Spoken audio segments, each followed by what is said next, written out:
This is Lesson 10 in Theory of Computation. We start to the new chapter called as Turing Machines. In this lesson, we will learn Turing machines. Turing machines were invented by Alan Turing in 1936. He proved that any mathematical problem imaginable can be solved using such a machine, if it can be represented by an algorithm. The whole world then got to know Alan Turing better with the bomb machine in 1940 that cracked the Enigma codes. Thanks to this experience, programmable electrical machines began to appear. While devices such as the ABC in 1942 and the Colossus in 1943 were exciting, the ENIAC completed in 1946 is considered the first digital computer. Therefore, we can say that the idea of Turing machines actually played the most important role in the theoretical formation of today's computers. Let's start by getting to know the Turing machines, which form the basis of the computers we use today. A Turing machine is an abstract computational model that performs computations by reading and writing to an infinite tape.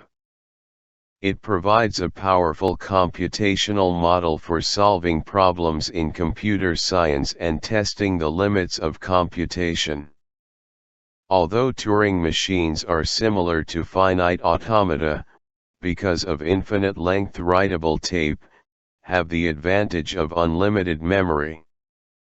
Just like push-down automata, Turing machines have some parts. Let's start by getting to know them. First, we should talk about infinite-length tapes. We have K tapes. Here K is greater than or equal to 1. Each tape is divided into cells, and is infinite both to the left and to the right. Each cell stores a symbol belonging to a finite set gamma, which is called the tape alphabet. The tape alphabet contains the blank symbol. If a cell contains blank symbol, then this means that the cell is actually empty. The second, each tape has a tape head which can move along the tape, one cell per move.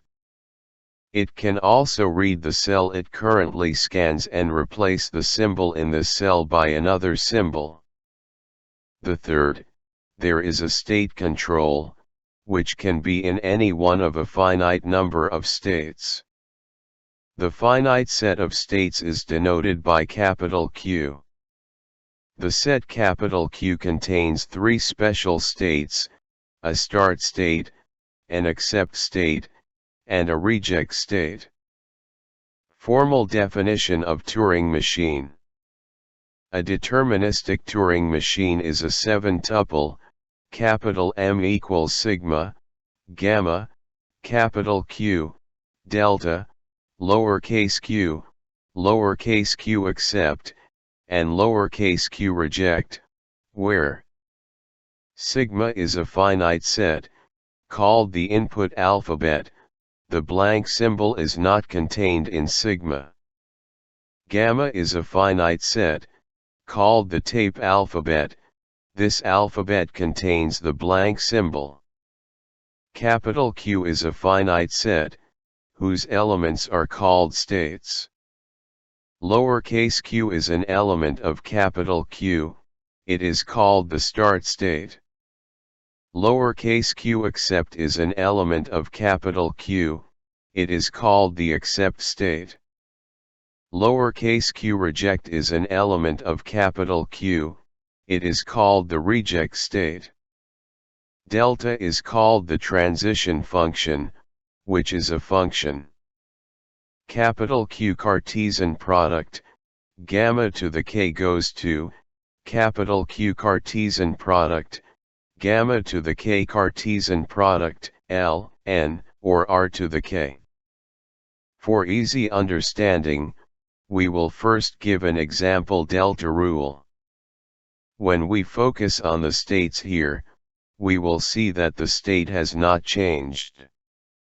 Thus, we can read it as stay in the same state.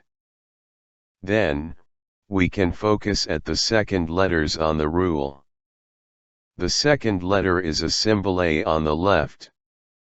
It means that if the tape head read the symbol, the second letter on the right is a blank symbol.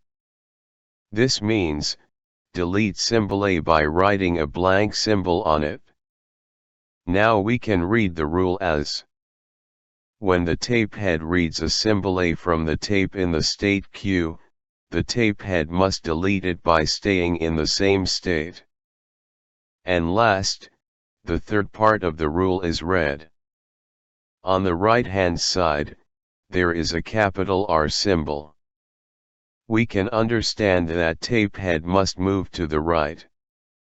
If the system uses two tapes, one sample can seen like this rule. When the state controller is in the state Q, if the first tape head reads a symbol A and the second tape head shows a symbol B, then stay in the same state. In the first tape, delete the symbol by moving right. In the second tape, do not change tape symbol and not move. The input is a string over the input alphabet sigma.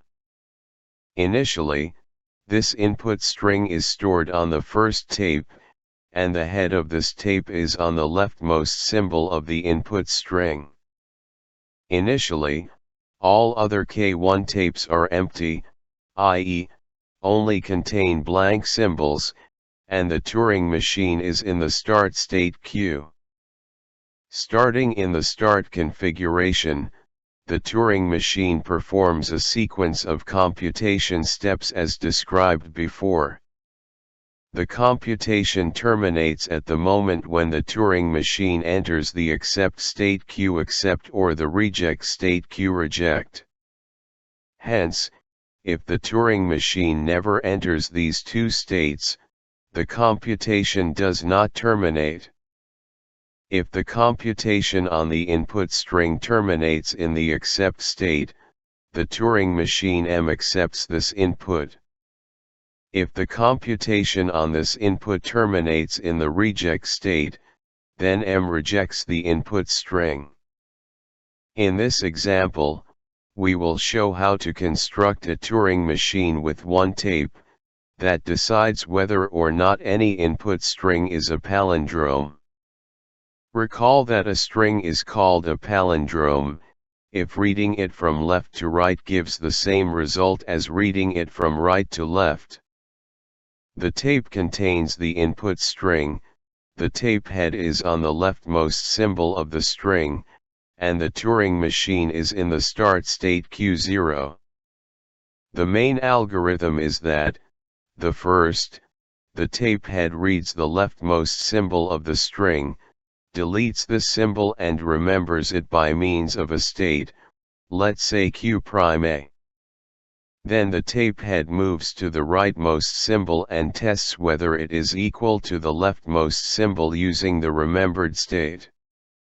If they are not equal, the Turing machine enters the reject state, and the computation terminates. If they are equal, then the rightmost symbol is deleted, the tape head moves to the new leftmost symbol, and the whole process is repeated. The Turing machine enters the accept state as soon as the string currently stored on the tape is empty. In the animation, a four-letter palindrome given as ABBA is studied. Since we have only one tape on which the string is also given, we also have to use the tape as a memory. In this way, problems that need to be solved with one tape have more states and therefore longer code than multi-tape solutions. Soon we will solve the same problem with two tapes. We again consider the palindrome problem, but now we use a Turing machine with two tapes. The first tape contains the input string and the head of the first tape is on the leftmost symbol. The second tape is empty and its tape head is at an arbitrary position. The Turing machine is in the start state. First, the input string is copied to the second tape. Then the head of the first tape moves back to the leftmost symbol of W, while the head of the second tape stays at the rightmost symbol. Finally, the actual test starts. The head of the first tape moves to the right and, at the same time, the head of the second tape moves to the left. While moving, the Turing machine tests whether the two tape heads read the same symbol in each step. That's all. Thanks for listening.